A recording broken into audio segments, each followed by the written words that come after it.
Buenas, hoy vamos a hablar sobre los estados de agregación de la materia y mi grupo está conformado por Naya Espitia, María José Guerra, Daniela Martínez y mi persona Ana Montes. ¿Cuáles son los estados de agregación de la materia? Se dice que la materia es todo lo que tiene masa, peso y ocupa un lugar en el espacio.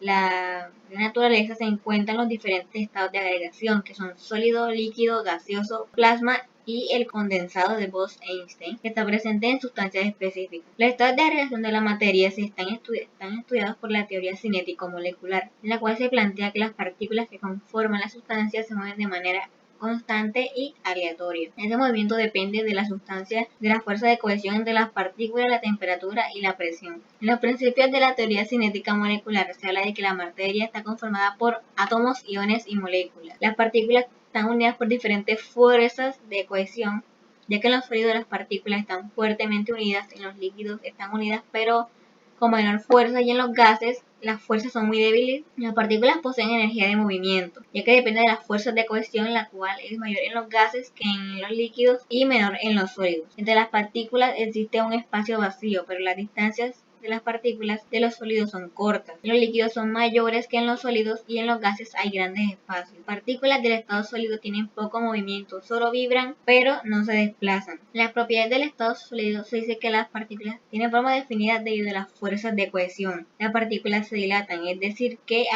las partículas al vibrar de manera constante y al aumentar la temperatura aumenta la vibración y la distancia entre las partículas. Tienen un volumen constante y no cambia debido al poco movimiento de las partículas, ya que son incomprendibles, es decir, que su volumen no puede reducirse tanto debido a las fuerzas intermoleculares. Además, tienen densidades relativamente altas en comparación con los gases líquidos. Con los gases y líquidos se mezclan demasiado lento debido a la intensidad de sus fuerzas de cohesión. En las clases de sólidos tenemos los sólidos amorfos y los sólidos cristalinos.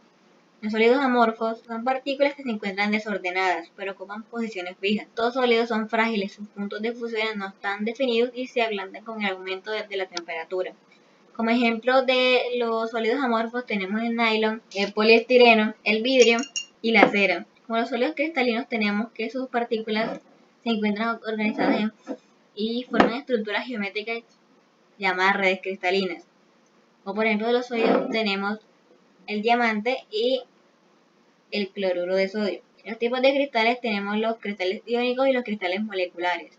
En los cristales iónicos se dicen que las características están formadas por iones de distintos tamaños y cargas. Sus propiedades se dicen que son duros, frágiles, buenos conductores de calor y electricidad de disolución. Además tienen puntos de ebullición elevados.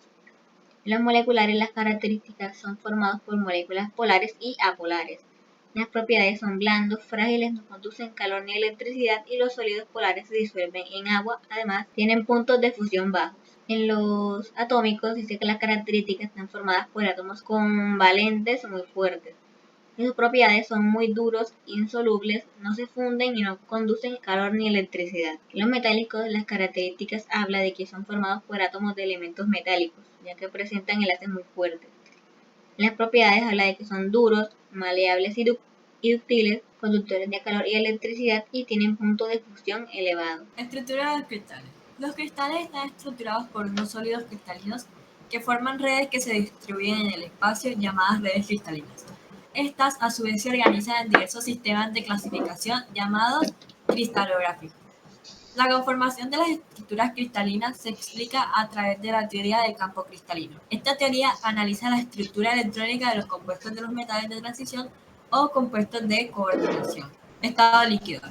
En el estado líquido, como se puede observar en esta diapositiva, se caracteriza porque sus átomos y moléculas están más separadas que en el estado sólido, pero no tanto como en el estado gaseoso.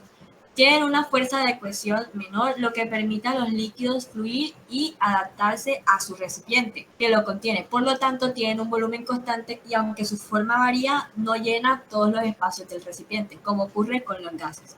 También puede ser viscoso dependiendo a su temperatura. Estado gaseoso.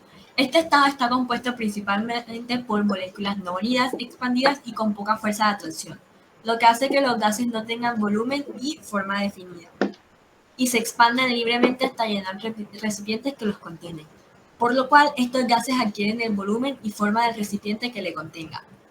También son compresibles, que quiere decir que pueden disminuir su volumen debido a la distancia que tienen sus partículas. Los gases son muy fluidos, por lo tanto pueden expandirse fácilmente y ocupar todo el espacio en el que se encuentran. Y por último, estos se pueden mezclar de una manera mucho más fácil debido a las grandes distancias que hay entre sus partículas. Estado plasma. En física y química se denomina plasma al cuarto estado de agregación de la materia, un estado fluido similar al estado gaseoso, pero en el que determinadas proporciones de sus partículas están cargadas. Este es un estado parecido al gas, pero compuesto por átomos ionizados desde los electrones, donde los electrones circulan libremente. Estado condensado de Bose. Un condensado de Bose-Einstein es un estado de la materia que se forma cuando un gas de bosones, uno de los dos tipos básicos de partículas elementales, se enfría cerca del cero absoluto, menos 273,15 grados Celsius o 0 kelvins. A esta temperatura tan bajísima, los átomos se convierten en una entidad única con propiedades cuánticas. Es el estado de la materia que se da en ciertos materiales a temperaturas cercanas a los 0 kelvins. Las propiedades que lo caracterizan es que una cantidad macroscópica de las partículas del material pasa al nivel de mínima energía, denominado estado fundamental. Un ejemplo de este estado es el helio. Cuando se enfría, se licúa. Si se siguen enfriando, los átomos de helio, que son bosones, descienden al nivel de mínima energía, el 0 Kelvin. Esto hace que los átomos no adquieran energía por fricción, lo que hace que no se disipe la energía por movimiento. Cambios de estado. Los cambios de estado se producen cuando varía la presión o la temperatura en la Tierra. En la Tierra se manifiestan de forma natural los estados sólidos, líquido, gaseoso y plasmático. Los cambios de estado que se dan entre estos son vaporización, fusión, solidificación, sublimación, sublimación inversa, ionización y deionización, calor de fusión y calor de vaporización. Calor de fusión. Es la cantidad de energía necesaria para hacer un molde de un elemento que se encuentre en su punto de fusión, pase del estado sólido al líquido, a presión constante. En otras palabras, es la cantidad de energía que un sistema puede intercambiar con su entorno. Calor de vaporización. Es la energía necesaria para cambiar una sustancia en estado líquida al estado gaseoso en el punto de ebullición. Esta energía rompe las fuerzas atractivas intermoleculares y también debe proveer la energía necesaria para expandir el gas. Curvas de calentamiento y enfriamiento. Curvas de calentamiento. Es la representación gráfica de cómo varía la temperatura de una muestra de fusión del tiempo, manteniendo la presión constante y agregando calor uniformemente, es decir, a tasa constante. Para construir una gráfica de este tipo se van tomando parejas de valores de temperatura y tiempo que posteriormente se grafican colocando la temperatura en el eje vertical de manera ordenada y el tiempo en el eje horizontal. Curvas de enfriamiento. Las curvas de enfriamiento, al igual que las curvas de calentamiento, son una representación gráfica de la temperatura de un material frente al tiempo conforme éste se enfría. La variable independiente es el tiempo y la variable dependiente es la temperatura.